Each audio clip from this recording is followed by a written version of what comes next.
Today is the first edition in my new series, which is Pokemon into D&D. And I'm going to be going through all the Pokemon in order. So what I've been doing for what? The last, I'm thinking about when I started this, like 3 years, maybe? Possibly?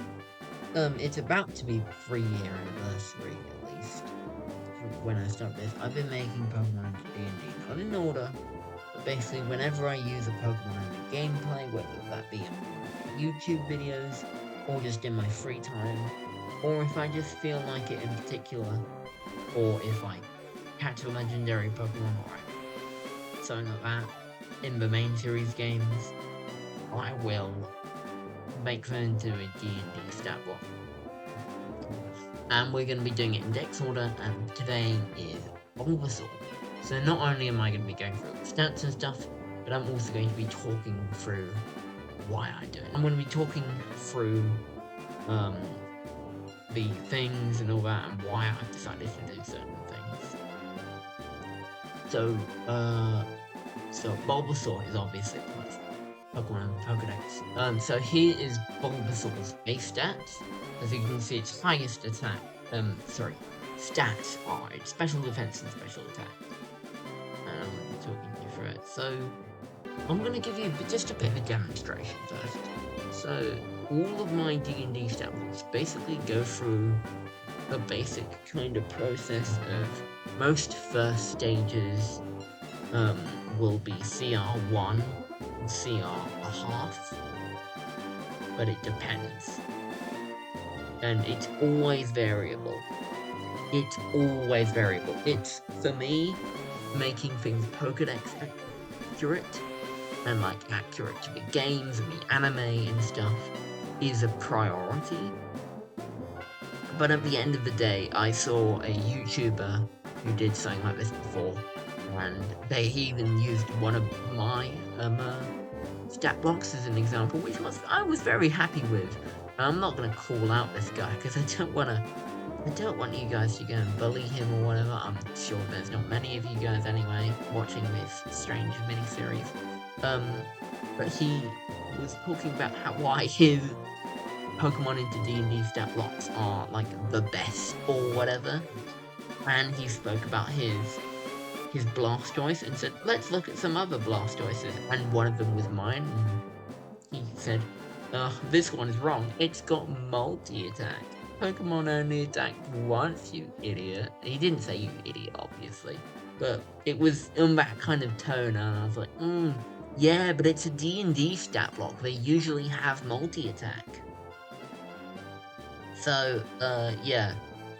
They're gonna be trying to be Pokedex accurate, but artist interpretation, at least for me, is important, because I want all these to feel unique and exciting.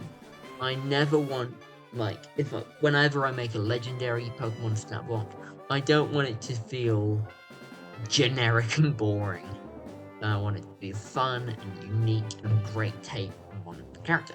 Anyway, we're gonna go for the stats now. Sorry I was, building up to all that, because obviously I need to introduce why I'm doing this. That's not everything, obviously, but I'm gonna keep on going.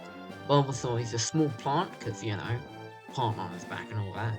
Any alignment, because, run your Bulbasaur however you want to run your Bulbasaur.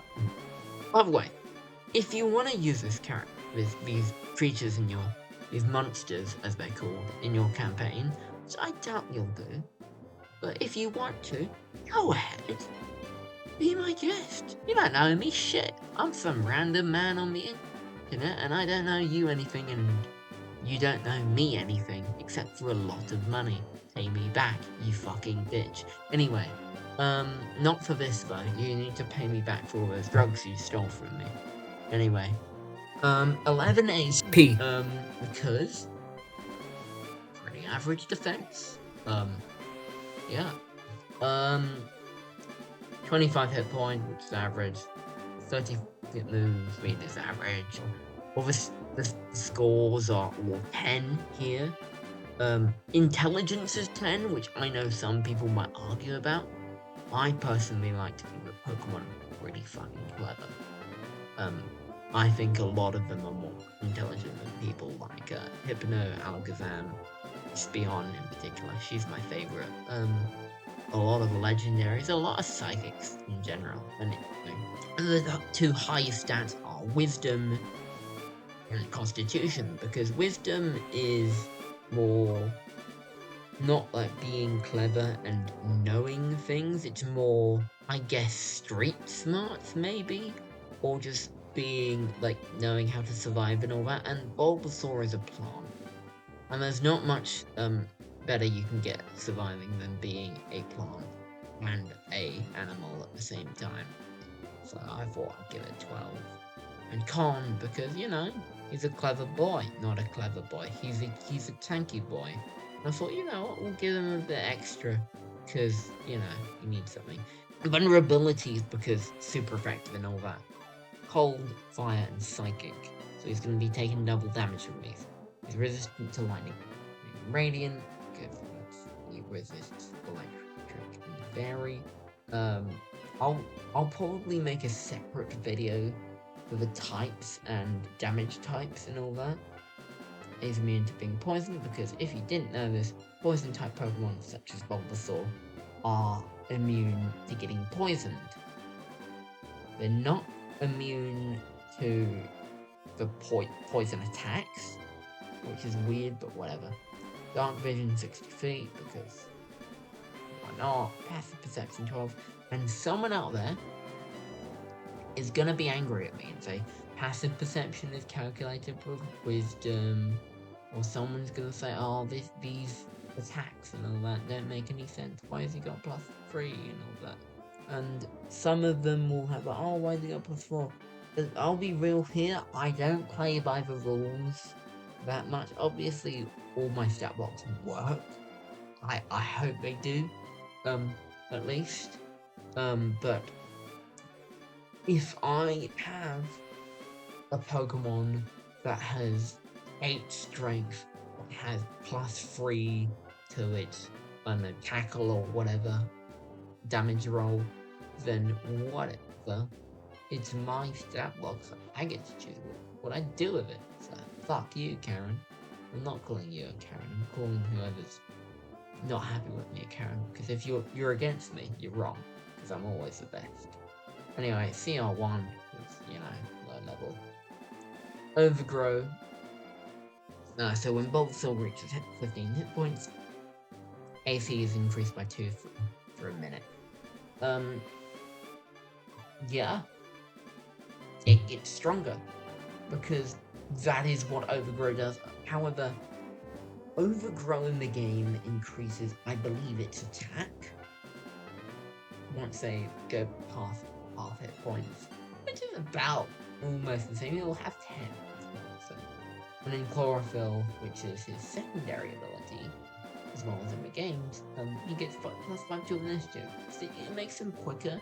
Again, being quick in Pokemon just means you go quicker. Sorry, you get like the first turn more often. So if your speed stat is higher than the opposing Pokemon, then you will go first. Unless Trick Room or some other bullshit. So I thought, initiative is like that, so let's give him +5 to initiative when he's in direct sunlight. It's pretty cool. Then we've got Vine Whip, which is just a regular ass attack. And that's it. Pretty normal stat block. The rest of these types of videos will be on their way, of course, but they hopefully they won't be this quite long. They will be shorter, I imagine. And hey, if you have any opinion on these stat blocks or anything, tell me, please do. Because I'm always open to criticism. And if you wanna, if you want to, look at all my stat blocks without, I guess, audio commentary from me, then you can go to my D&D page. It's called The Lake Guardian, all one word, capital T, capital L, capital G, And it's got Mesprit as its profile picture because that was my favorite Pokemon when I set up this account. It's not anymore, it's Espeon. But you know what? It'd be weird if my profile was called the Lake Guardian and my profile picture was Espeon. Anyway, have a great day or afternoon or both if you are in the middle. Bye bye.